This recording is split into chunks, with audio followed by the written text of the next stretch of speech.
Hey everyone, thanks for joining us for another Back to Basics video. Today, we're gonna be going out again and doing some more technical climbing tips. So I know we've made some climbing videos in the past. Today's is gonna be a little different. As we've gone out with more and more people and read comments, we realize that there's a lot of things with bike setup optimization can really help make or break climbing and clearing obstacles out on the trails. So today, we're gonna touch on some more details and finer points for technical climbing so you can master the climbs on the way to your favorite downhills.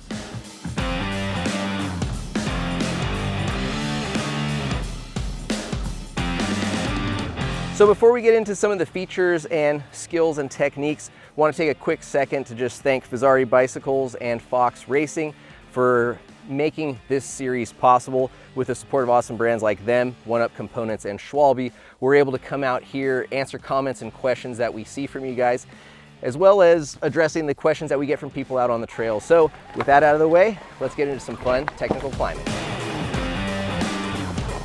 Not happening there.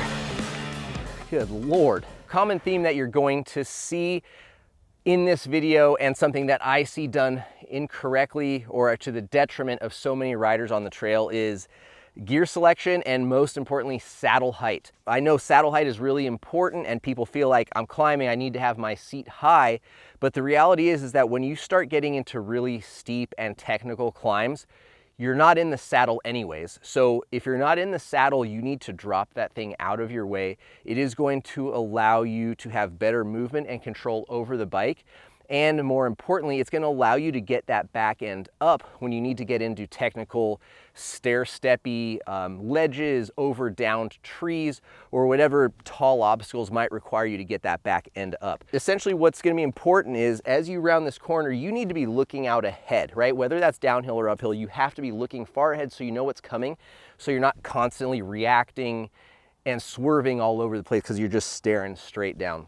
What I like to do, whether it's descending or climbing, is I always tell people to fixate on a spot and get your maximum amount of effort, whether that's cornering in a loose downhill corner or accelerating with power for a climb. So right here, you've got clean dirt, you've got a good bank.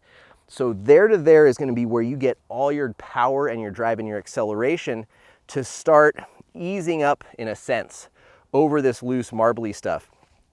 You're going to want to aim for the embedded rock, because that's not going to move beneath your tires quite as much. So you're going to find the cleanest bits of traction you can get. And what's really important, especially with an e-bike, is not mash, mash, mash. You want to have the smoothest 360 degrees of power that you can. And the reason that's so important, whether you're in a moving scenario or just starting from a stopped position, we'll demonstrate this later, is when you're evenly applying power 360 degrees through the pedal stroke, the drive unit is assisting you. On a non-e-bike, you're also maintaining drive through the chain, moving that rear wheel in a, more circular and consistent fashion rather than power, power, power. And that's gonna increase your chances of losing traction and spinning out. Again, seat has to be down. That way, when you get to here, you can get that nose up. And something that I see a lot of people struggle with is not realizing how much upper body and torso is involved with these obstacles. You really need to be leaned way forward. I'm talking like you need to be on the very uncomfortably on the nose of that saddle if you're sitting down. Lift up and then drop your chest. You almost need to have kind of noodle arms, but also be strong at the same time. So that way you're weighting that front end and pushing it down. If you're coming up at all, this is so steep, you'll have no front tire traction, you'll be wandering, and there's no way you're gonna make it, especially when you get that front tire up on this step and you still try to put power down, that front tire will be off the ground. And that's why having the seat down is gonna be vital, because you need to pick that bike up while simultaneously staying low over the bars. All right, so I find my clean dirt, accelerate, drop my seat, boom, just like that. As you can see, my seat, it's not slammed. It's low enough to where if I need to take a breather, I need to sit and still get a pedal stroke while I recuperate, let my body relax, I can still do that, but it has to be low enough to where I can pick the bike up and it's not gonna hit me and stall me out when I need to come up an obstacle like that. This corner here is pretty steep, and I would say is something that a lot of people probably stall out, lose confidence, front wheel wanders, and they're not clearing it first try. Combined with the fact it's really loose.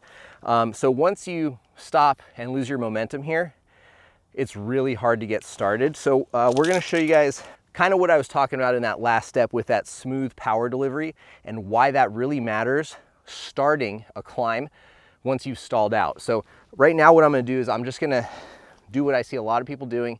That's have a high seat, be in turbo or boost. You'll see what's gonna happen right here is I'm gonna have this seat up. So instantly my front tire is barely hanging on the ground here.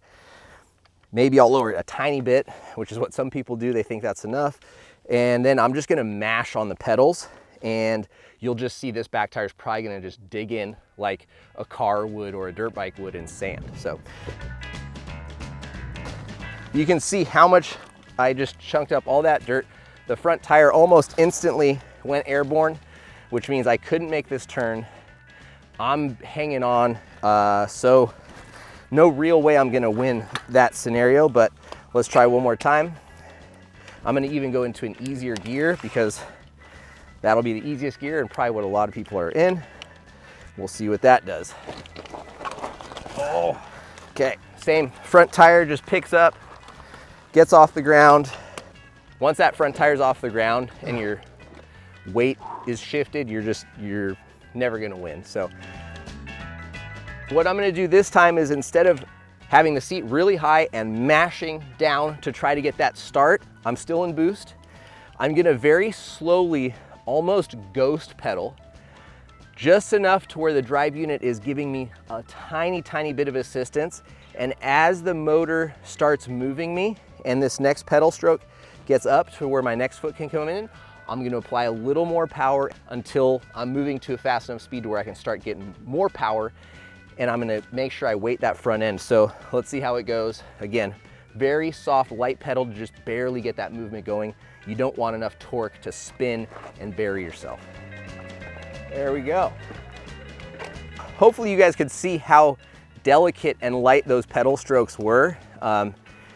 I was really just relying on a smooth, even application of power, just enough to let that drive unit go and not have traction break loose. When it comes to climbing, I think there's a very important element of mental attitude that needs to be addressed and discussed, especially on an e-bike, because e-bikes can just allow you to climb stuff that you may not believe is possible, you don't think you've got the ability to do. Flipping that switch and being confident and saying, the drive unit will deliver power, the tires will deliver traction, I will deliver balance, power, and direction, and just stay committed in that purpose. So many times I see riders that I know have the skill, the ability, the strength, and they don't make climbs that I know they can make. And the only reason they don't make them is because they give up. What's, I would say, equally important to all these things we're gonna learn today is having the confidence in your mind to say, everything's gonna work out the way it needs to. I just need to keep the power down and I need to keep this bike pointed where I need it to go. With that said, we're here at a section that I think, even if I stand down at the bottom and look up with, there's 4, axle high or higher ledges, finishing with the culmination of this monstrosity that is off camber, steep, loose. That's a handlebar height feature, and it's after 80 feet of mayhem before it. So I've come into this thing before thinking there's no way, I'm not gonna do it. But the one thing that I did do was continue to pedal until I was proven wrong. This is a climbable feature, it can be done. And so now every time after that, it has become so much more easy because I just know I need to be online and I just need to keep the power down and my weight distributed in the proper space to keep the front tire down and the rear tire having traction. All right. So right here, my seat's a little high. I'm gonna drop it as I get closer to the more technical stuff. Ensure it's out of my way. Okay, capture breath and accelerate. Oh! Simple as that, guys. Maybe that's where you can do the, you know, fast forward of me not making it a million times. What the f is going on right now?